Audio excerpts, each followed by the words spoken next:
বিহঙ্গ নির্জন নির্জন প্রকৃতির রৈব কাননত আনন্দ ঠারি জারি কিদরে ময়ূরে ধরেছে সারি মুগ্ধ মুগ্ধ আজি প্রাণ করি প্রকৃতির রূপমাধুরী করি তোমার মুখতে আমিও ভুগি এই সরল পানিতে যে আছো তুমি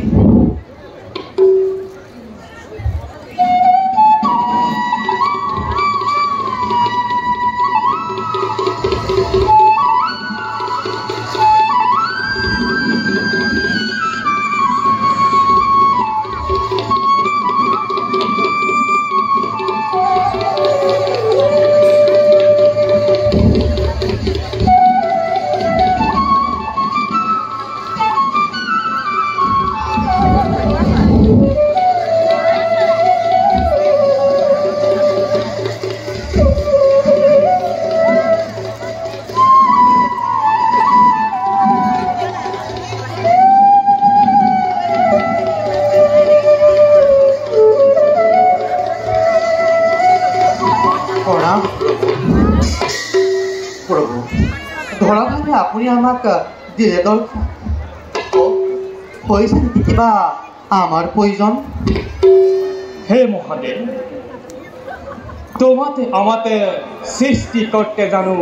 আছে কিবা প্ৰভু সৃষ্টিৰে সৃষ্টিকৰ্তাই সংসাৰেৰে তুমি আৰ পালনেৰে আমি সংসাৰ চক্ৰ নিশোৱা বুৱাই শুনা মহাদেৱ নাগকুলৰ দহাই আমাক কৰিছে ব্যৰ্থিত নাগকুল আমাৰো অতিকে প্ৰিয়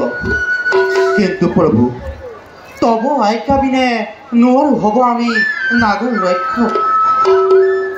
সময় সমানত নাগকুলক ৰক্ষণ আৰু গৰুড়ক সংযমী কৰাৰ উপায় হৈছে নিৰ্ধাৰণ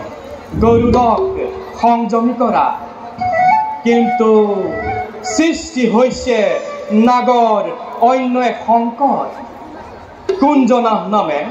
দৈত্যৰ ওপৰত কুঞ্জনাভৰ বিষয়ে জ্ঞাত আমি নাগৰ হাতে পৰাস্ত হৈ দুৰাচাৰী দৈত্যই কৰিছে আমাৰ তপ কুটিল উদ্দেশ্যে অৱশ্যে নাহে তেনেক্ষণ নোৱাৰি চিনিব দৈত্য কুলে আমাৰ প্ৰিয় নাগকুলক জানো মহাদেৱ নিদিয়া তুমিও আৰু নাগক বিপদত পৰিব কৰ্মফল ভোগিলে নাগকলে আৰু নালাগে দুৰ্ভোগ ভোগিব কৰিব লাগিব আমি নাগক উদ্ধাৰ কৰিব লাগিব আমি দুষ্টক দমন হ'ব পাৰে দেৱী গৌৰীৰো সহায়ৰ প্ৰয়োজন প্রভু পাও যদি আমিও তেনে বুঝো ধন্য মানি নিজকে আমি নিশ্চয় দেৱী নিশ্চয় আহিব তেনে ক্ষণ বাৰু যাওঁ আমি এবে নিষ্কৰ্তব্য